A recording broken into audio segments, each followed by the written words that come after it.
ज़ाहिर ज़ुबैर साहब, उनकी अगर उन्हें कोई प्रॉब्लम है, कोई बीमारी है मेडिकली, या उनकी कोई सर्जरी होनी है, वो उनकी एक बिल्कुल पर्सनल चीज़ है, लेकिन चूंकि वो एक पब्लिक फिगर हैं, तो अब वो अपना इलाज पाकिस्तान में कराएंगी। वो सर्जरी जो पाकिस्तान से बाहर कराने का इरादा रखती थी, वो अब पाकिस्तान में ही होगी। नहीं नहीं, अभी तो देख रही, ये तो एग्जैक्टली ये प्राइवेट, आपने खुद कहा, ना ही किसी और को कंसर्न होना चाहिए कि जी उनकी है किस सिलसिले में, ना ही जब वो समझेंगी तो वो शेयर कर लेंगी।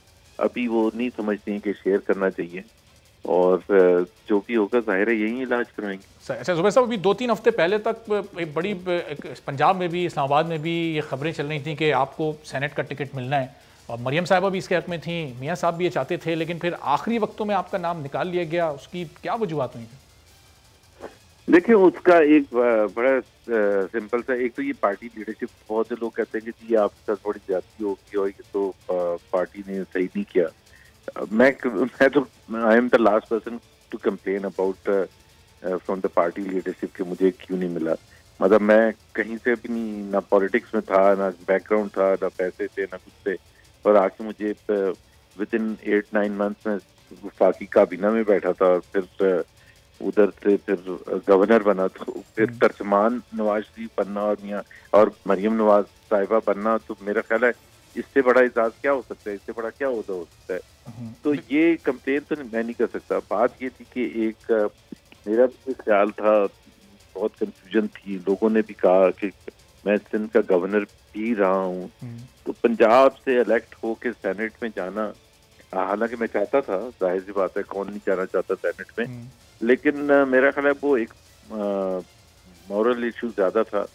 और लेकिन ज़ुबैर साहब, आपको नहीं लगता कि पार्टी को ये समझना चाहिए था कि मियां नवाज शरीफ के तर्जुमान और मरियम साहिबा के तर्जुमान को सेनेट में, ऐवान बाला में, जहां कानून साजी होती है, वहां होना चाहिए? नहीं, चाहते तो थे, लेकिन सिंध में हमारी कोई सीट ही नहीं थी, तो हम क्या करते फिर।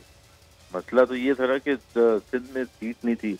मैं तो खुद भी जाहिर है, मुझे पता है कि सेनेट में जाके एक रोल प्ले किया जा सकता था, बड़ा इफेक्टिव रोल प्ले किया जा सकता था। और ज़ुबैर साहब, ज़ाहिर है माजी में आसिफ किरमानी साहब भी, जब वो भी तर्जुमान रहे शरीफ फैमिली के, वो भी सेनेट में मौजूद हुआ करते थे, और अभी ऐसा नहीं हो सकता था कि यूसुफ रज़ा गिलानी साहब की जगह मुश्तरका उम्मीदवार के तौर पर आपका नाम आता, चूँकि आप ज़ाहिर है मियाँ साहब की तर्जुमानी भी कर रहे हैं और आप PDM के मुश्तरका कैंडिडेट होते? नहीं नहीं नहीं, मेरा ख्याल है, लेट्स बी फेयर, यूसुफ रज़ा गिलानी बहुत से मेरा कोई मुकाबला नहीं है।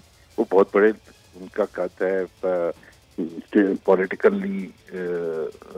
लिहाज से वजीर आजम रह चुके हैं, और वो अपना क्लाउड लेके आ रहे हैं, और वो क्लाउड अगर सीक्रेट बैलेटिंग होती है तो हमें यकीन है कि उसमें उनकी अपने पर्सनल इन्फ्लुएंस की वजह से बहुत से PTI के जो MNAs हैं वो यूसुफ रज़ा गिलानी के लिए वोट डालेंगे, हमें पूरा यकीन है। तो I think that's be practical about it, कि वो तो कभी सोच भी नहीं सकता था कि जी, और वो तो फिर लॉजिक ही ना होती ना कि मैं सिंध से पंजाब नहीं जा सकता लेकिन सिंध से इस्लामाबाद चला जाऊँ, और वो तो एक अजीब सी बात होती है। और ज़ुबैर साहब, गिलानी साहब को एज मुश्तरका कैंडिडेट एक्सेप्ट करना PMLN की टॉप लीडरशिप के लिए कितना मुश्किल था? कि मियाँ साहब मरियम साहिबा के लिए आसान था, क्योंकि माजी के जो बयानात, जिस तरह के इकदाम आप लोगों की जानिब से उनके खिलाफ लिए जा चुके हैं, उसके बाद आसान था कि उनको एक्सेप्ट किया जाए?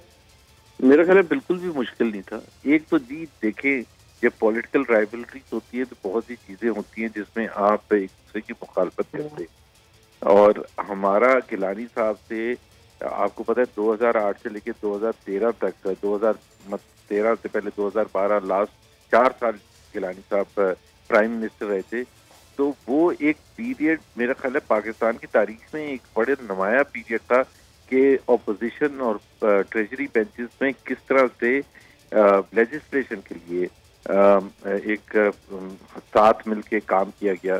18th अमेंडमेंट हुई, 7th NFC अवार्ड हुआ, ये कुछ छोटी चीजें नहीं थी। 19th अमेंडमेंट हुई, ये मेजर ब्रेक थ्रू से 7th NFC award, distribution of resources का होना, और तमाम सूबों का उस पर साइन करना, जिसमें 3 डिफरेंट पॉलिटिकल पार्टीज थी, PMLN थी, PTI थी KB से, और पीपल्स पार्टी थी सिंध से।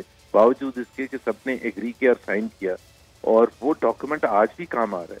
18th अमेंडमेंट, किसी को किसी आर्टिकल पर जरूर डिफरेंस हो सकता है, बट आप ये देखें तो यूसुफ रज़ा गिलानी का जो हमारा एक इशू था कि हमने ये कहा था कि जब वो केस चल रहा था कि ही शुड स्टेप डाउन, ये हमारा पॉइंट ऑफ व्यू था। लेकिन ये तो नहीं था कि सारी ओवर के लिए आप के बैठ जाएंगे। हमने ये तो नहीं कहा था कि मैं इसको चपरासी नहीं रखूंगा अगर ये कल को सिचुएशन ऐसी आएगी। तो वो डिफरेंस ऑफ ओपिनियन तो होता है पॉलिटिकली, बट यूसुफ रजा गिलानी, फिर उसके बाद उस बात को भी 8 साल हो चुके हैं। Yusuf Raza Gilani has carried himself so well in these last 8 years कि मेरा ख्याल है कि he has created his own positive image. और जुबैर साहब, अगर ये ओपन बैलेट के थ्रू जब सेनेट इलेक्शन होता है, अगर सुप्रीम कोर्ट से वो वजाहत आ जाती है और ये सदारती ऑर्डिनेंस नाफिज हो जाता है, तो आप समझते हैं वो जो खरीदो फरोख्त वाला एक पूरा सिलसिला था, एक पूरी तारीख रही है, वीडियो भी सामने आई, उसके बाद जो इल्ज़ामात हुकूमत लगाती है कि नून लीग के लोग हमारे साथ शामिल हो रहे हैं, हमें वोट देंगे, पीपल्स पार्टी कह रही है PTI वाले उनसे राब्ते कर रहे हैं, तो ये तमाम खदशात खत्म हो सकते हैं ओपन बैलेटिंग के जरिए? देखिए, एक तो सबसे बड़ा प्रॉब्लम है PTI का, और सजा सबको मिलनी चाहिए। 1973 में जब ये आइन बना था, तो जो फ्रेमर्स थे उस आइन बनाने वाले, उन्होंने भी तो कुछ सोच समझ के बात की हो, और फिर पूरी दुनिया में सीक्रेट बैलेटिंग का है। एनीवेज, पॉइंट ये है कि अभी शोर में जाना शुरू किया PTI ने। अभी आपने वीडियो स्कैंडल की बात की, एक वीडियो आया जो 2018 में वीडियो फिल्म हुआ था, उसके एक विटनेस है पूरे पाकिस्तान में, 22 करोड़ लोगों में एक ही विटनेस है जो क्लेम करते हैं कि उन्होंने वीडियो देखी थी उस वक्त, वो है इमरान खान। उन्होंने कहा ना कि मैंने देखी थी, और उन्होंने ये भी कहा कि आप आए, मैं आपको दिखाऊंगा कि आप कैसे नोट गिन रहे हैं। अब जब सुप्रीम कोर्ट में केस चल रहा है और जजेस ये पूछ रहे हैं कि वो वीडियो जो थी वो फिर कहाँ 3 साल रही और फिर कैसे नमूदार हुई, तो उसका जो एक विटनेस है उसको तो बुला के पूछे कि उसको किसने दिखाई थी, उसने क्या देखा था, और फिर उनको ये भी बताना पड़ेगा कि उस वीडियो में वो जो एक साहब बैठे थे जो उस वक्त PTI में नहीं थे, और उन्होंने PTI उसके बाद ज्वाइन किया, और उनको वो दुपट्टा भी पहनाया इमरान खान ने, और फिर वजीर कानून बनाया PTI की हुकूमत में 2.5 साल तक। तो आप ये चीजों का जवाब कोई मांगेगा? इमरान खान बच के निकल जाते। नवाज शरीफ पर तो एक वहाँ उधर अकामा में रिसीवर पर डिस्क्वालीफाई होके यहाँ सवाल भी नहीं पूछ सकते कि भाई आपने देखा क्या था, because he is the only witness, he is the only one who has claimed. दूसरी बात मैं आपको बता दूं, एक सेकंड सुन लें मेरा। अटॉर्नी जनरल ने कोर्ट में ये कहा कि यहाँ नोटों के थैले लेके लोग फिर रहे हैं सेनेट के इलेक्शन के लिए। अगर attorney general on behalf of the government of Pakistan ये बयान दे रहा है, तो शर्मनाक बात ये है कि वो हुकूमत क्या कर रही है। अगर नोटों के थैले लेके वो फिर रहा है तो आप उनको फिरने दे रहे हैं। लेकिन जुबैर साहब, जिस तरह आप लोग पूरी नून लीग और आप खुद भी बिकने वाले लोगों पर जिनका ताल्लुक PTI से है, जैसे उनको 100% कसूरवार ठहरा रहे हैं, तो जो खरीदने वाले या जो उसका फ़ायदा लेने वाले हैं पाकिस्तान पीपल्स पार्टी वाले, जो KP से भी लेने में ज़्यादा सीटें कामयाब हुए, सिंध से भी उन्होंने अपनी मतलूबा से ज़्यादा सीटें हासिल कर ली, उन लोगों को आप कसूरवार नहीं ठहरा रहे, उनका जिक्र नहीं कर रहे? बिल्कुल कसूरवार ठहरा रहे। मैंने तो ये कहा, जब आप ये सवाल जजेस पूछ रहे हैं, जरूर बेनिफिशरीज जो है उनसे सवाल आज पूछने चाहिए। मैं तो ये कह नहीं रहा, लेकिन क्यों ना पूछा जाए उनसे जो कि विटनेस हैं उस इंसिडेंट के। क्यों ना ये पूछा जाए कि अटॉर्नी जनरल ने ये जो कहा है, स्टेटमेंट दिया है सुप्रीम कोर्ट के अंदर कि थैले लेके लोग नोटों के फिर रहे हैं, तो आखिरकार किसकी रिस्पॉन्सिबिलिटी है? नून लीग की रिस्पॉन्सिबिलिटी। तीसरी बात, मैं आखिरी बात इस सिलसिले में कहूंगा, आप तीनों मेजर पार्टीज की प्रोफाइल उठा लें, PTI के, PMLN के और PPP के, उसमें देख लें कि पैसे वाले लोग कौन कैंडिडेट्स हैं। अरबों पति जो पैसे जो हैं वो कौन है? मुझे PMLN का बता दे, मुझे PPP का बता दे, एक बंदा। मतलब सारे के सारे परवेज रशीद या मुशाहिदुल्लाह मरहूम उनकी वो की सादिया अब्बास।